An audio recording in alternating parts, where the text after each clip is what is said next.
Hello, how are you? How's your IELTS writing? And in particular, how's your IELTS Task 1?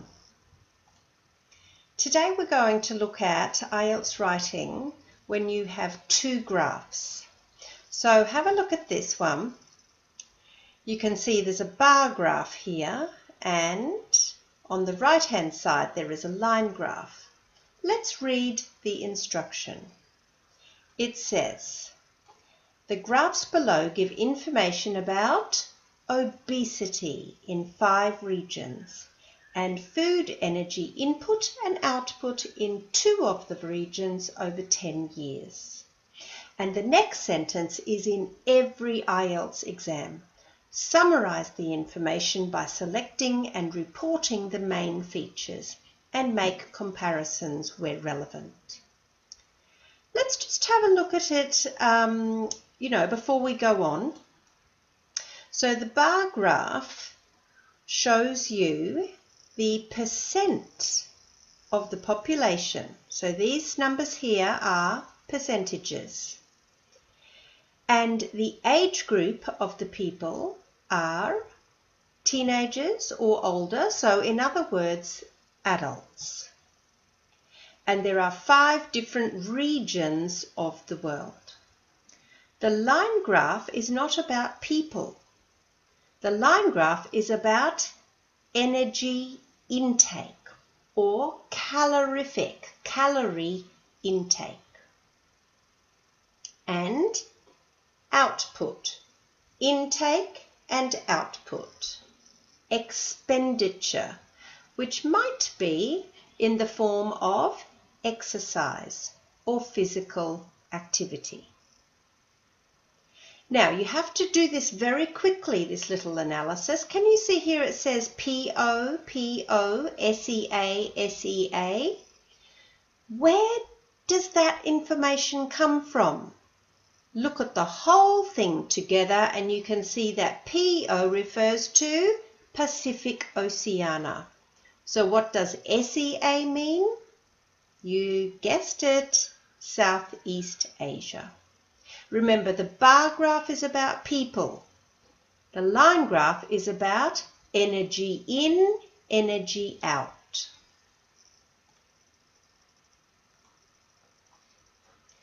Let's look at each graph in detail.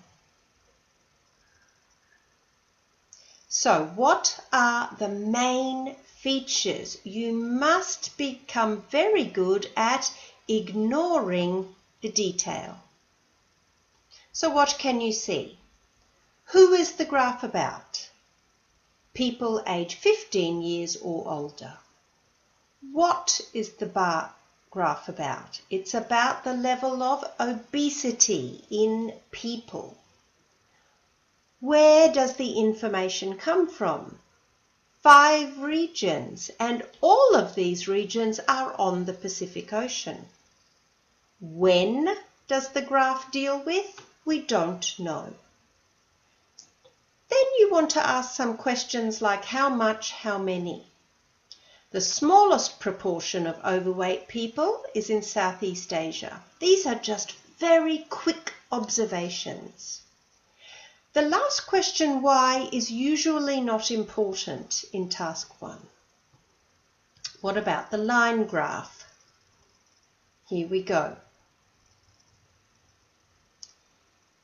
Food energy intake and expenditure, and the K refers to kilojoules per day. Let's go through the questions again. Who is it about? Only 2 regions on the ocean. What is it about? Food energy in and energy out, probably in the form of exercise. Where does the information come from? Southeast Asia and Pacific Oceania. Do we know when the data was collected? Yes. Can you see here? It's got the 1990s. And the last question you might want to ask is how much or how many, just to see the very quick observations straight away. You can see this one goes up, This one goes down and the other two are largely the same. Now, why do you think this information might be useful? It shows that Pacific Oceania has more obese people than Southeast Asia. So that's important information. Okay, here is the model answer. I'm going to read it with you, and then I'll just quickly point out why this one is a good example. Let's read it together. I really encourage you to read aloud with me so you can improve your grammar at the same time. Let's begin. The two graphs show 5 different regions of the world in terms of their level of obesity and their calorific energy intake and expenditure. The level of food energy in and energy use is shown over a 10-year period. The bar chart, which compares the 5 regions, clearly shows that North America has the highest amount of overweight people, at 75% of the population. Central America is slightly lower with 70%, although Pacific Oceania is not far behind at 66%. The region with the least number of overweight people is Southeast Asia.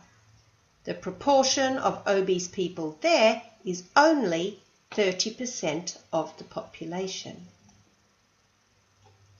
The line graph shows how much food energy is taken in and spent to provide a comparison between Southeast Asia and Pacific Oceania during the 1990s.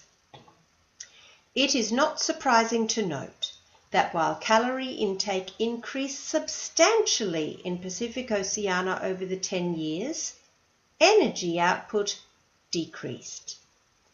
This explains why their level of obesity remains high.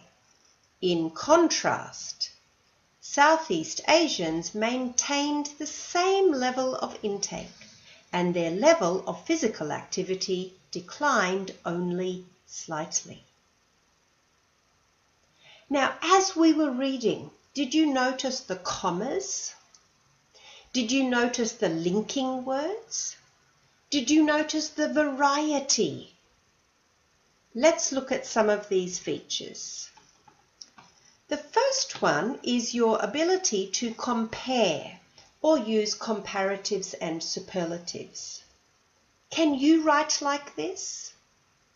The highest amount of overweight people. Slightly lower, adverb, adjective. Not far behind. The least number, the same level of. Variety. And also we use other expressions to compare, like the word compare, provide a comparison of, or linking words like however or in contrast. So that's the first feature. What's the second one? The variety of vocabulary and word forms. Remember, the bar graph was about obese or overweight people, so you need to vary how you say this. For example, their level of obesity, or overweight people. People who are overweight.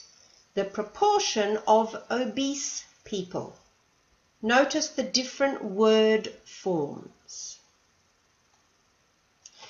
The second graph, the line graph, was about energy in and energy out. Have a look. Energy use. How much food energy is taken in? How much food energy is spent? Calorie intake. Their level of physical activity.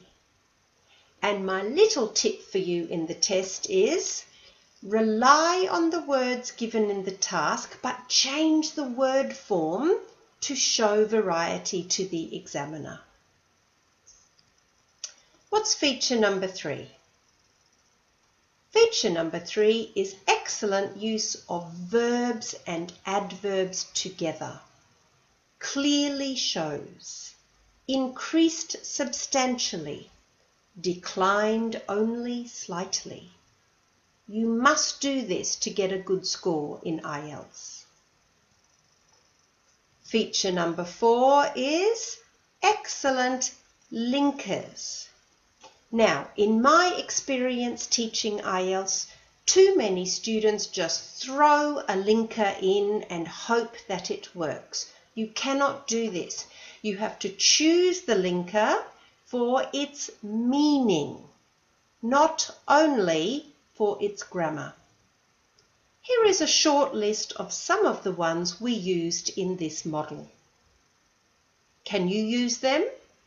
In terms of, although, it's not surprising to note that, this explains why, in contrast.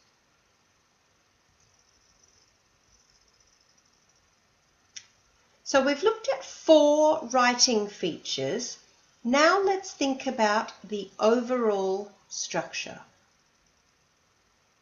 The first paragraph outlines all the essential and broad information, like what is the data about, who is the data about, what the measurements are they in percentage or calories or energy. The second paragraph shows the first graph. So it starts like this. The bar graph, which compares the 5 regions, clearly shows that. The third paragraph shows the line graph. The line graph shows how much and etc. Very clear opening sentences. So the 5th feature is excellent clear structure. So try to answer the questions of who, what, where, when, how much, how many, maybe why, to help you write a good overview at the start of your Task 1. Thank you so much for watching this video. I really hope to see you again soon. You can find so many more videos at myenglishfuture.com or on my YouTube channel. Bye.